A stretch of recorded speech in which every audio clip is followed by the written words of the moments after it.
Hi everyone, it's Courtney back here in my little book nook. Sorry that it's been a while.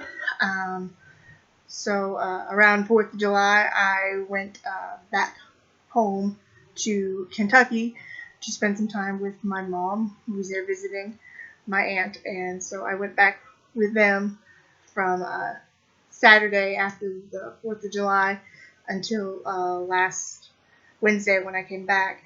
So it's kind of taken me a week to get readjusted to things.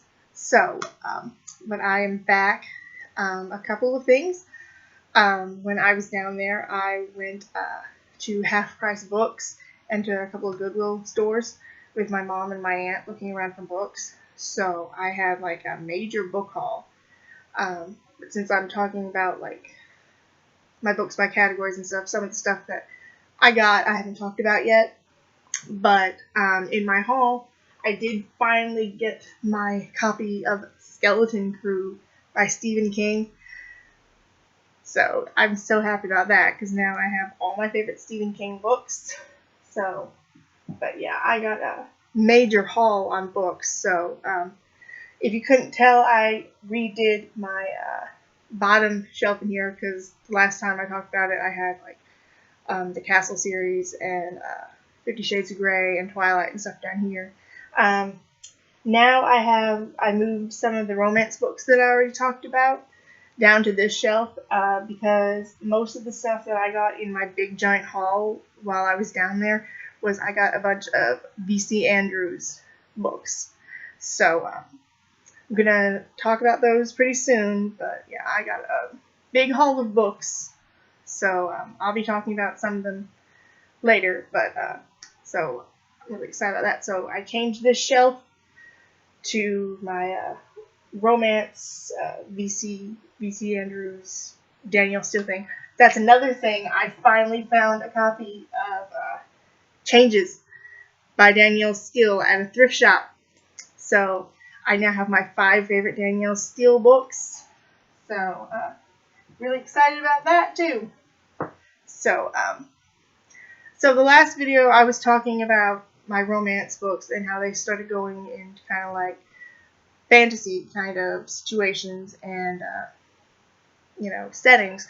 So my next set of books that I wanted to talk about are kind of they're fantasy books and they are centered around fairy tales. As I said before, I love fairy tales and I like when you take fairy tales and explain them in different ways and give them kind of more adult themes.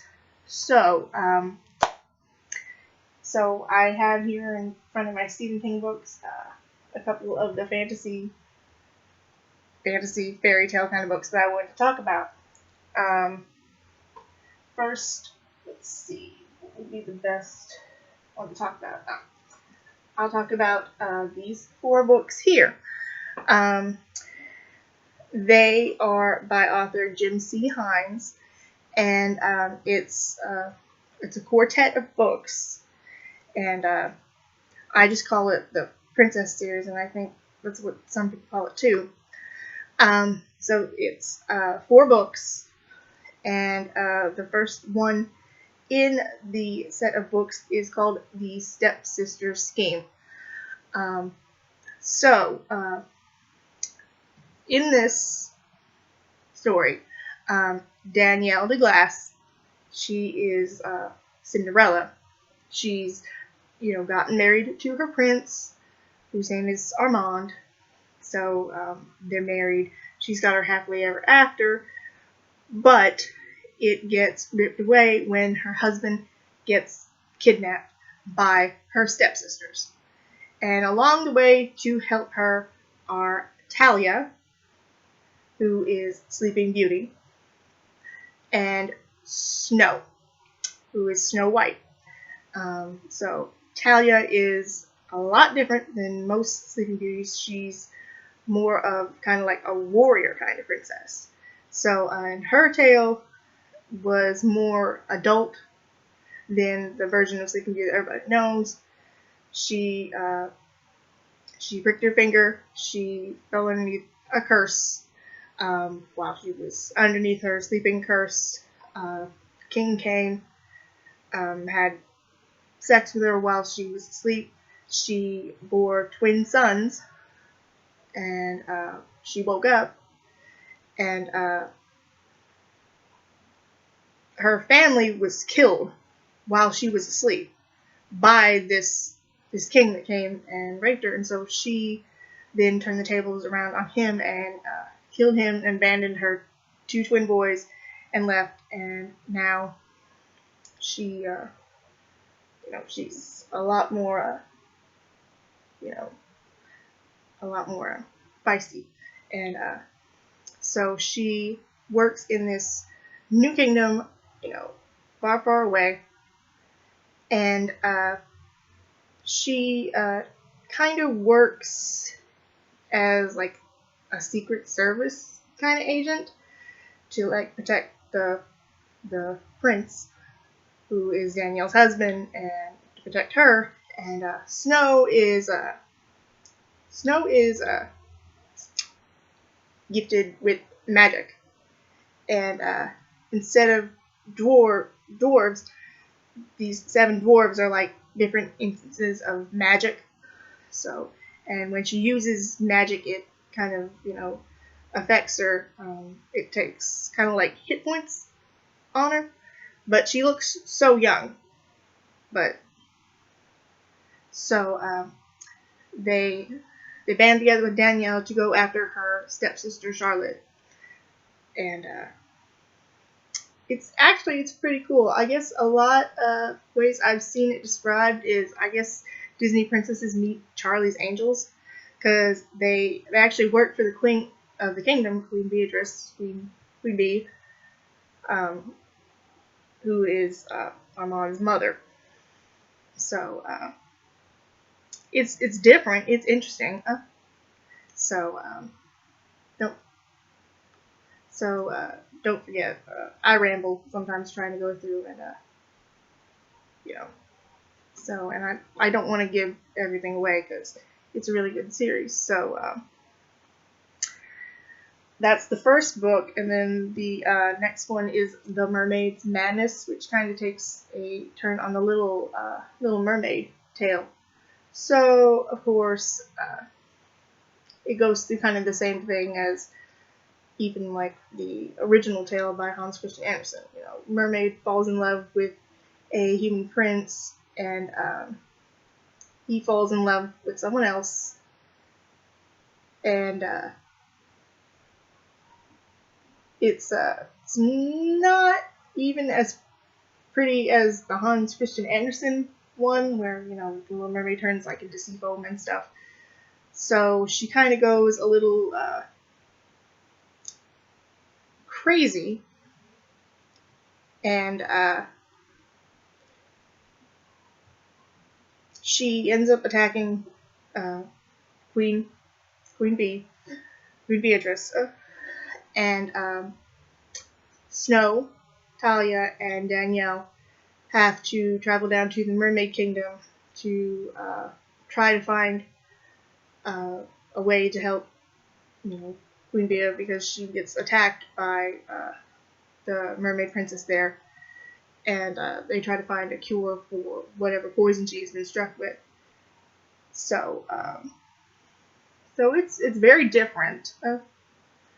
It's very exciting, and that's the next book in the series. The third is Red Hood's Revenge. Red Hood kind of obviously being like Little Red Riding Hood, and so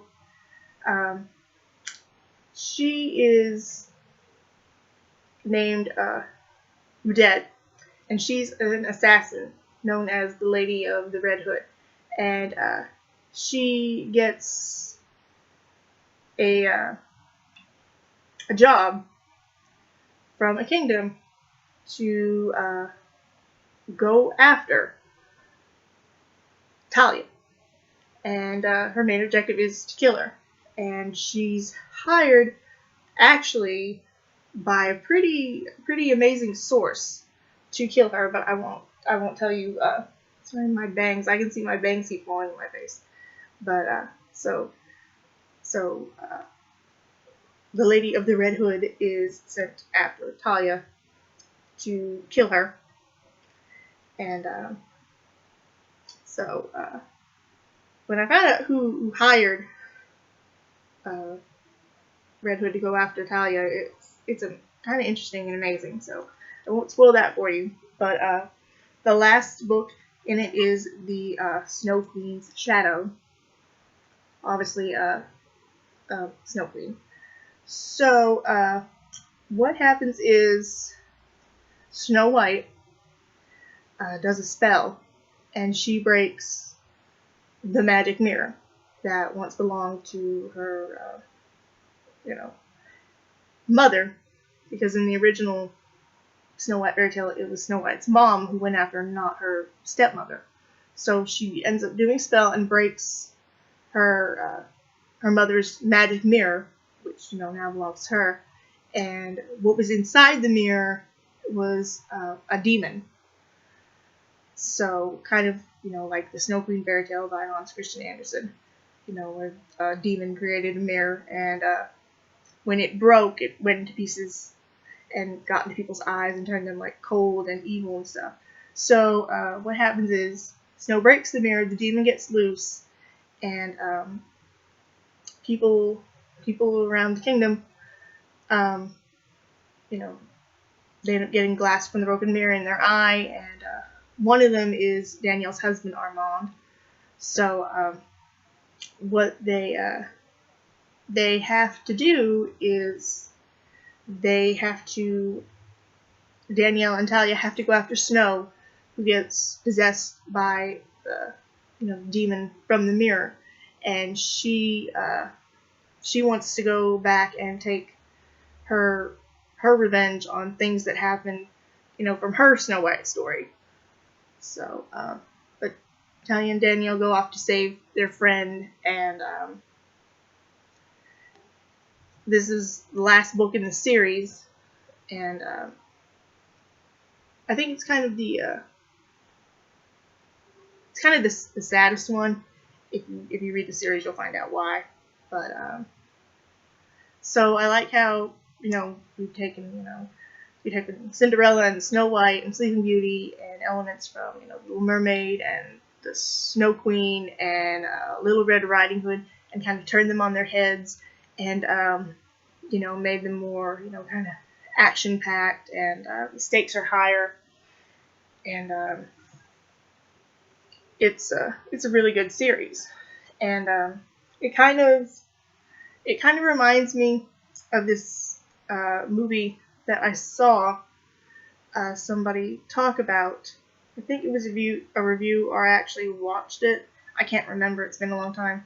But it's from the Asylum, and it's called Jers Rim, where it kind of has almost the same, process. You take these fairy tale princess characters and you make them, smarter, more intelligent. The stakes are higher. There's not really a complete happily ever after. You have to work for your happily ever after. It's not just like magically handed to you. And, it leaves consequences to the things that happen to these characters. And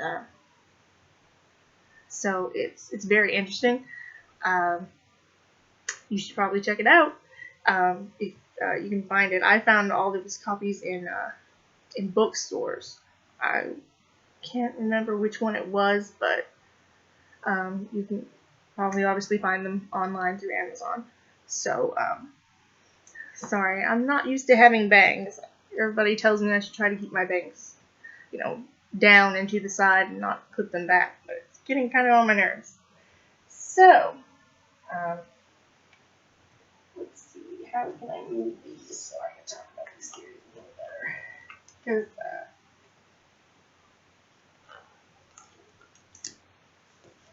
Because, pardon me while I try to maneuver myself around here, talk about these books.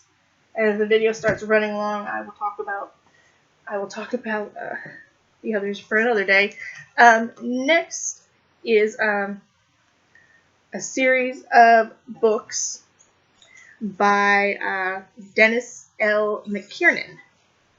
So I found the first book in this series at a Kroger, like in 2001, and I found it while I was out with my girlfriend Amy, and I was staying at her house shortly after we graduated from high school, so I found the book because her boyfriend at the time worked there. So I picked up the book, and I read it twice while I was there with her. And while I was reading it the second time, she's like, "Didn't you already read that book?" I was like, "Yeah, I already read it, but it's so good I wanted to read it again." So, again, I like fairy tales. So this book series of 5 books written by Dennis L. McKiernan, he explains them in the beginning of his books before he gets onto the stories about, how fairy tales, were told, and then they were told down to children. So like things like gore and sex and violence and stuff were toned down. So he kind of tells them as like high fantasy tales of like, a bard telling a story around a campfire. So he takes these fairy tales that are short and tries to make them into these long epics. And they actually work out really well. So they have romance elements to them because, of course, most fairy tales have romantic elements. A lot of them do. So, and even ones that don't, you can add romance to it. So, which I like. I like that it's written by a man, but it's still, this romantic kind of epic thing. So, the first book that I read was called Once Upon a Winter's Night, and it is basically a retelling of the Norwegian folktale East of the Sun, West of the Moon. I saw a movie when I was younger called The Polar Bear King, and that's pretty much this same fairy tale except extended. So, of course, there's a crofter who lives with his wife and his daughters. And one night, a white bear comes to the door,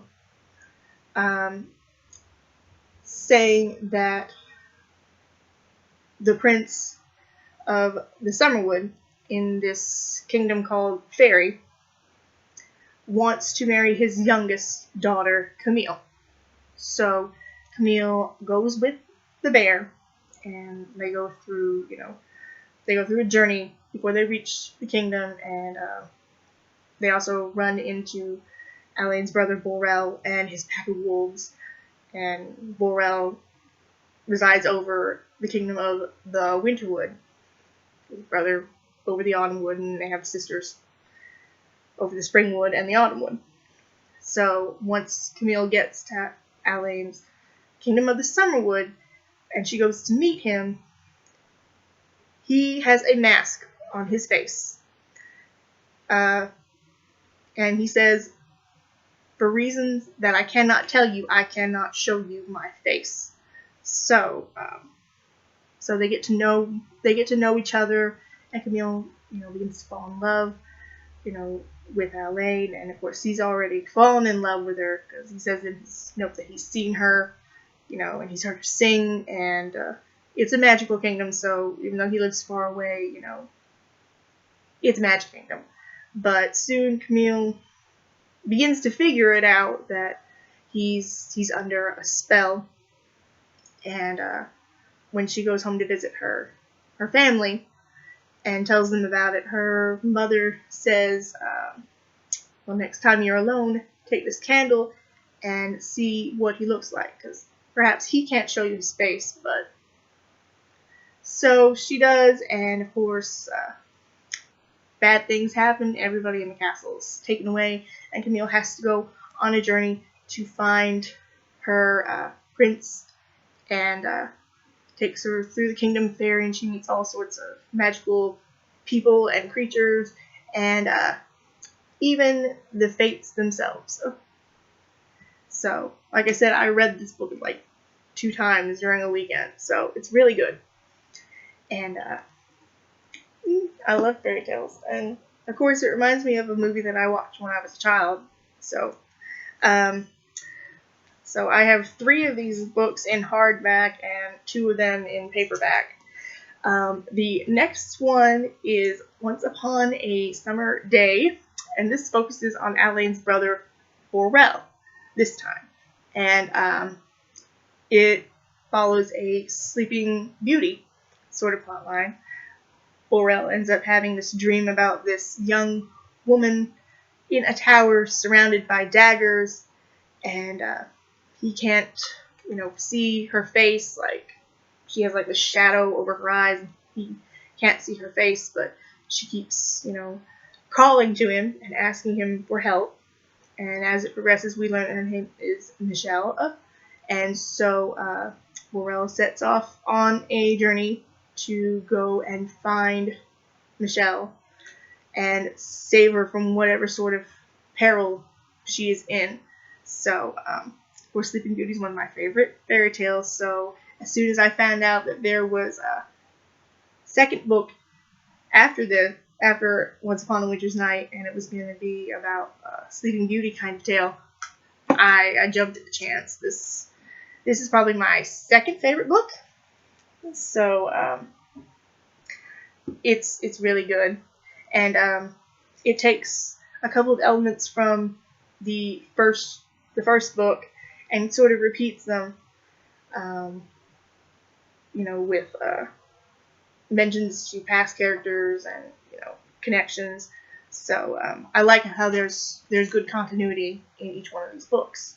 So the next one in this series, the third one, is Once Upon an Autumn Eve, and this centers around Alain and Borel's eldest sister, Liaise. I hope I'm saying it right, but she's the princess of the Autumn Wood. I can't remember the exact fairy tale that it's based on, but she's bathing one day, and a knight shows up and falls from his horse, and he's wounded, and so she ends up taking him to her castle, and everyone there in the castle, they kind of begin to see Liaise and the knight, whose name is Nook, fall in love with each other. And then one night, some dark force takes Luke away, and Liaise is going to go after him. She's not one of those sit around whiny princesses. She's going to go after the man that she loves, kind of the same way Camille did. And so there are things that she learns about Luke, though, that apparently he doesn't come from wealth, but he's given nice clothes and a fancy sword, and his horse is like a trained war horse. And he has this amulet around his neck where nobody can touch it, but if he gives it to somebody willingly, they can hold it, but otherwise nobody can touch it. So his past is, he doesn't know anything about his past, and he knows that the man who's raised him is not his real father. So, but he's training to be an actual, knight. And of course, Leah's the princess, so she knights him and makes him a knight. And so it's just,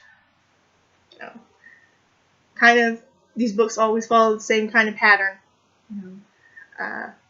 Main character has to go on a quest to find the person that they love, and characters from past books and like the same kind of setup happen. So I don't want to give too much away, because this is a really good series.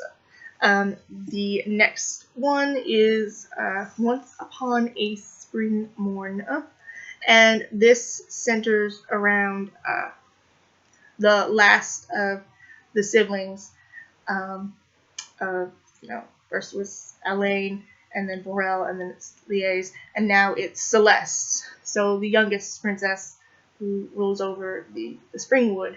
So, a knight named Roel rides into the Springwood, and he ends up falling in love with Celeste.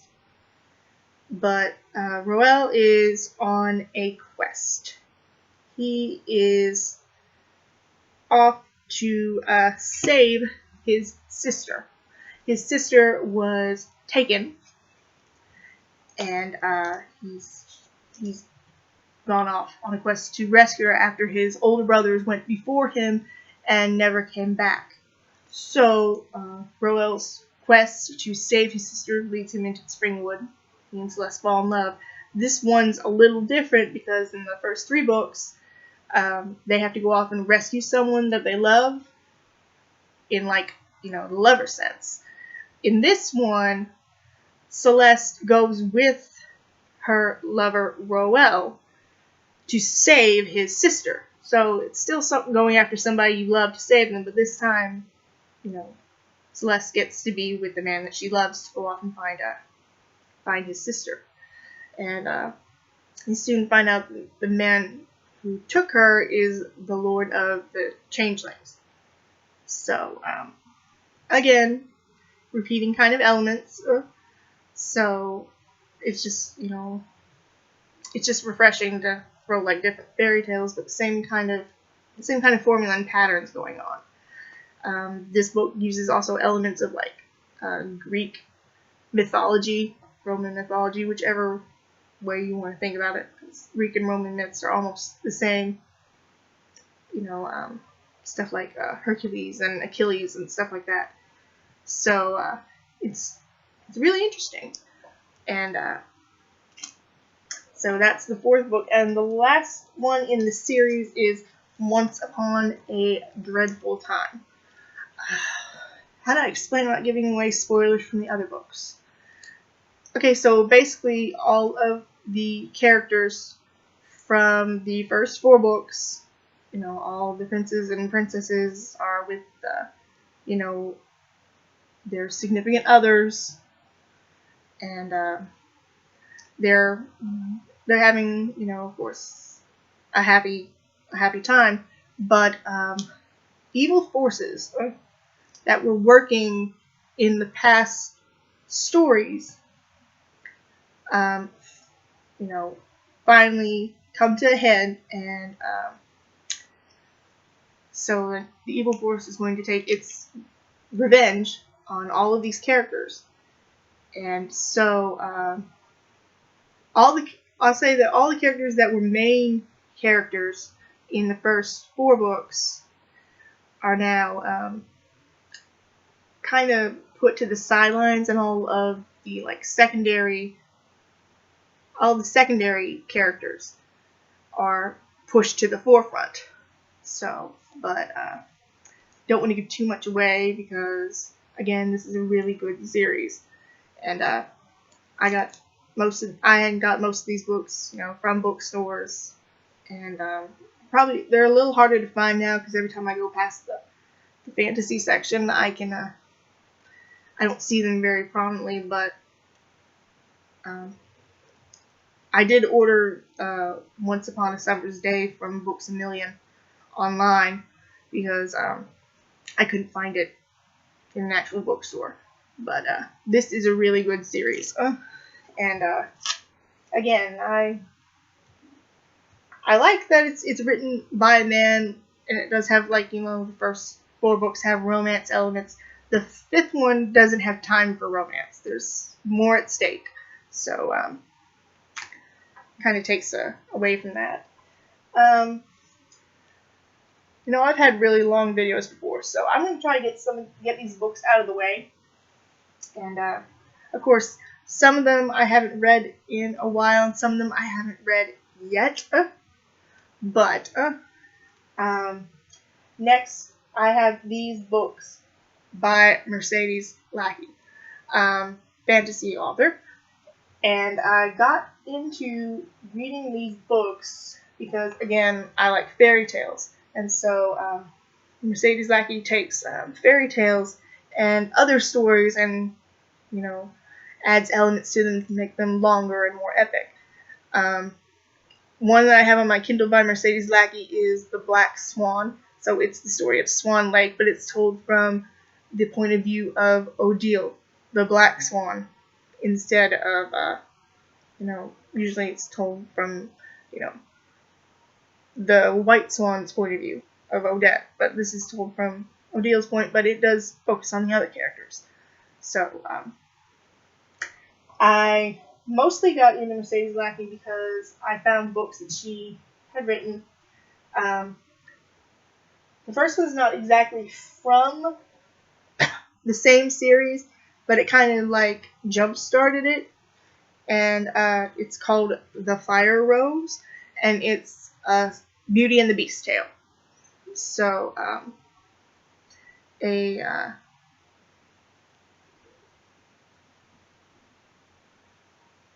woman named Rosalind is hired by a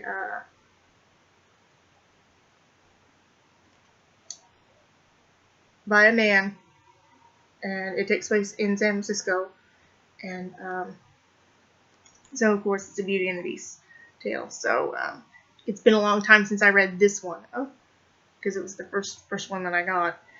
But so it's a Beauty and the Beast tale, and it involves magic and kind of more of like a modern setting, but like early 1900s kind of setting. So it's been a long time since I read it, but it is mostly Beauty and the Beast. And what goes in actually starting the it's called the Elemental Masters series, and it's a bunch of books that take fairy tales and extend them with magical elements. There are people that they can control the elements, earth, air, fire, water, and there are certain spirits connected to each one. Like there are water spirits, and there are fire spirits, and there are spirits of the air, and spirits of the earth. So the first one is called The Serpent's Shadow. It's a Snow White tale set in Edwardian England, and Maya Witherspoon is a doctor. She is half British and half Indian, Brahmin to be precise. So in this time she's a half-breed. It's not a very good term to use, but that's kind of how people view her. So, she has these protectors who manifest themselves as an owl, a falcon, a mongoose, a monkey, and they're actually like incarnations of Hindu gods. And they're protectors because her mother was from a high caste in in Indian society. So, and her father was a well-respected doctor. So, she is trying to escape from her aunt Surya, who murdered both of her parents. And so she she's gifted in magics, and she ends up meeting a man trying to help her master her magic. And she not only gets it from her mother, she gets it from her father too. So it's just really interesting elements. And of course the serpent's shadow. The serpent is her aunt. So and her father was killed by the bite of a snake. a crate snake. So it's very interesting. Most of the books do have kind of like an Edwardian kind of setting, so it's very interesting. And then some of them have more modern settings. So it's just interesting to see how the stories go. The next one is The Gates of Sleep. It's got a Sleeping Beauty sort of theme to it. So Marina Rosewood is cursed by her aunt Arachne,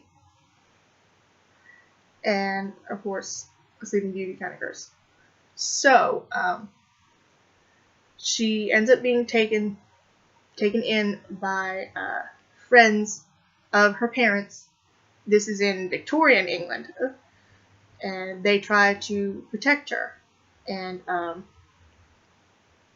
but then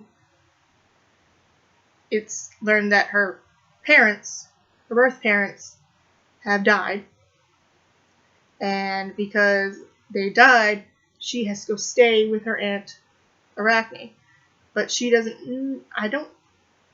It's been a while since I read it, but I don't think she knows that her aunt has cursed her. But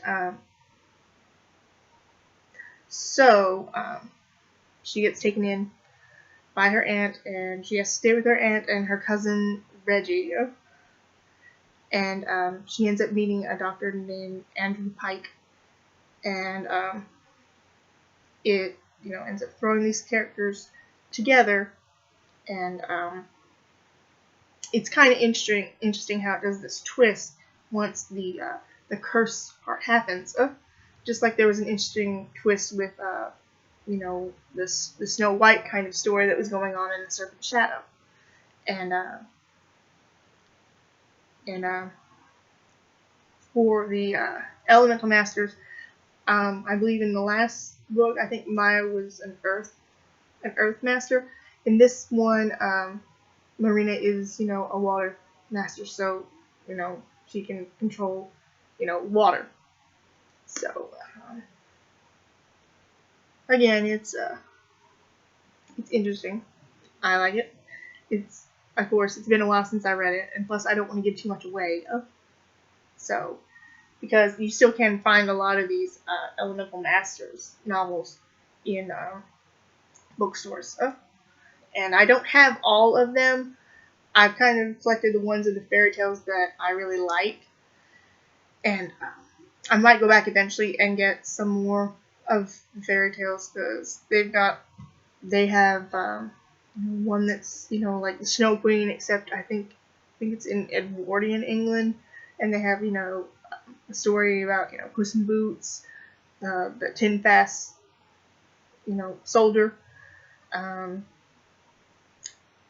They have one about Rapunzel that I keep wanting to get, that's kind of set more like in the early 1900s, but kind of has more of like this Wild West show kind of thing, like with Annie Oakley, and it's different. So another one is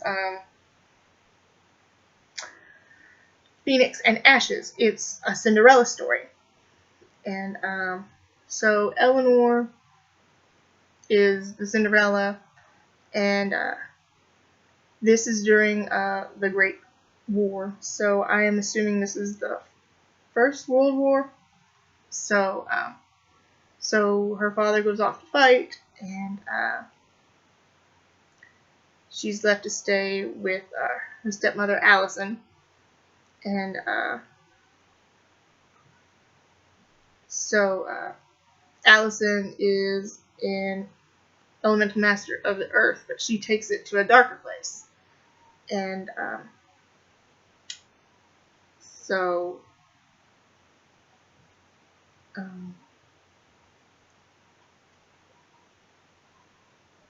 think Eleanor is a Fire Master. So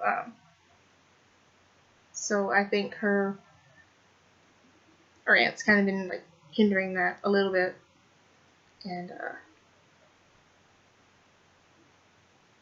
so, but then we add in Reginald Phoenix. He's a pilot, and he is an air master. So his element is air, and his air elementals, they protect him, but then he returns home after a fateful day, and he's lost his powers. So he ends up getting thrown together with Eleanor, and so it's kind of also to me it seems a little bit also like a kind of Beauty and the Beast kind of tale, because Reginald gets his powers, they go away, and I guess she kind of has to help him try to get his powers back. But and then of course fire and air, sometimes it's a good combination, sometimes it's not. Sometimes air can fan the flames, sometimes air can make the flames worse. So I haven't read this in a long while either, because technically it doesn't say it's an elemental masters novel like most of them say on the front. So this and the Fire Rose are kind of more like precursors to the actual Elemental Masters series. But it's pretty good too. Like I said, it's been a long time since I read it. Another one that I have is, of course, based on Red Riding Hood, and it is called Blood Red. So it takes place in Germany near the Black Forest, and she has a teacher who is an Earth Master, and when she's a young girl, he gets murdered by werewolves. So she becomes a werewolf hunter. So she's going around trying to kill werewolves and other shapeshifters because they killed her teacher, the man who raised her, and she's not like other Earth masters, because they kind of use their magic to like cleanse and keep things peaceful, and try to defend stuff. But she's more set out on revenge. So there are 3 kinds of werewolves: those who transform themselves by dark magic, others who have been infected by the bite, and then the 3rd kind who have been born with the ability to transform at will. So, and she soon meets a pair of elemental magicians from Hungary who come looking for her help, and so she agrees to help them. And one of the 2 men that's asking for aid is actually a werewolf, a hereditary werewolf. So can she trust this Hungarian werewolf, or is the hunter destined to become the hunted? So of course, werewolf hunter, Red Riding Hood as a werewolf hunter. That makes sense. So then I have the book Unnatural Issue, which is based on this story. I'm just going to call it Deerskin, because it's one of the ways that I learned it growing up. So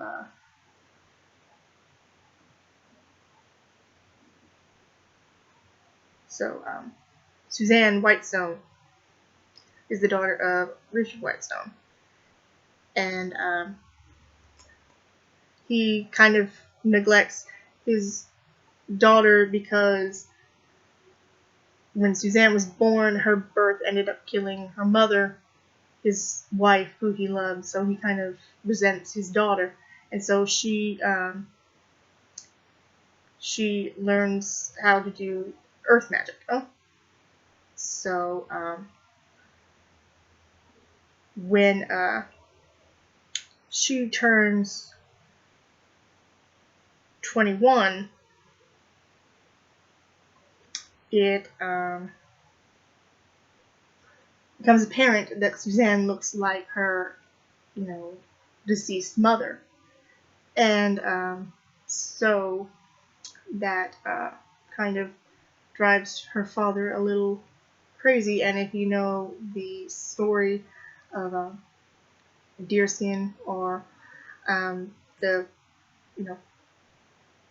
coat of many colors, whichever way you know the story goes, he becomes obsessed because his daughter looks like his late wife. So, don't really need to go much farther from there. You can kind of tell that it's going to be a little twisted. But the next one I have of the Elemental Masters is Home from the Sea by Mercedes Lackey. And it takes place in Wales, where Mari Prothero lived with her father. And her mother and oldest brother were drowned by a rogue wave when she was little. So she's been living with her father. And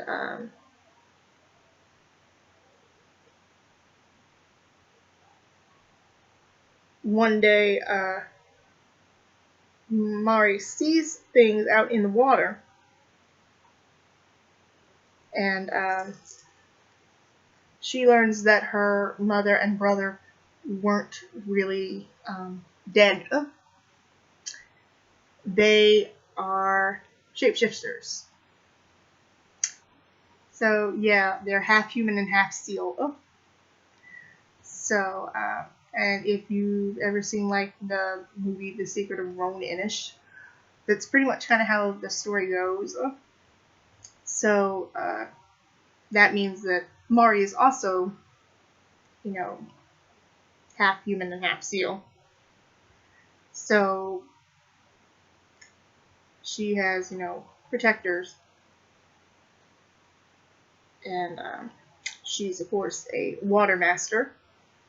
And it kind of also takes on a little bit of a east of the sun, west of the moon kind of thing later in the story. But, so they call the half seal, half human people the Selk, kind of like Selkie, which is so interesting. And then I have two books by Mercedes Lackey that aren't Elemental Master novels. They are from her series of The Tale of the 500 Kingdoms, where they take, fairy tale tropes and kind of, tip them a little bit different to following tradition and going against tradition, which they even have it called the tradition, where, things have to go a certain way. Sometimes they get, turned around. And the first one I actually read it. There's more of them, but of course I got it because it's called The Sleeping Beauty. So Rosamund is, a princess, and she kind of gets thrown together in a Snow White Sleeping Beauty kind of plotline, where she's got, a stepmother, they're dwarves, but they're not nice dwarves. She's pursued by a huntsman, and then she ends up, falling asleep, and she gets awakened by a touchy-feely stranger. So, but she's got not just one prince, she's got two. And it also throws together, elements of, Siegfried and Brunhilde, and so of course she gets woken up by one prince, but there were two trying to wake her up, and so now she's got to decide whether she's going to go the traditional route or if things are going to be a little different. So it's a funny, interesting read. I mean, there are funny comic moments in it. So it's a little more lighthearted than the Elemental Masters, but it's still good. And the last one I had that I found, Beauty and the Werewolf. So Beauty and the Beast meets Little Red Riding Hood. So, and of course, the eldest daughter is always doomed, but Isabella Rochon, she wants to escape that tradition. So she dons her red cloak, and she gets attacked by a wolf, which is actually a man. So he takes her to his castle, and she is kind of torn between wanting to go back to her family and being with this man. So, and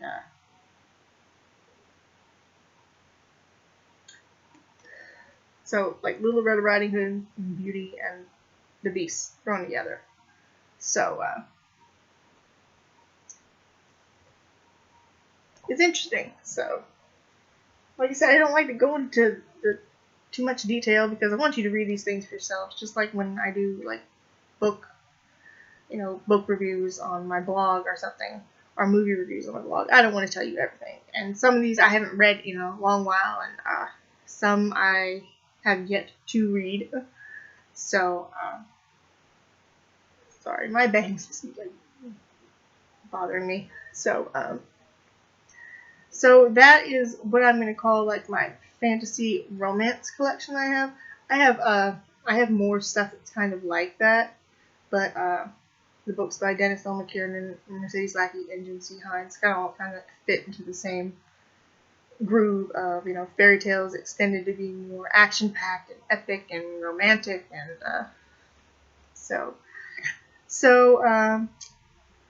that's going to be all for this episode from my book Nook. I think next time we're going to go down a different form of romance. Something a little more darker. So until next time, thank you for putting up with me, and have a good day.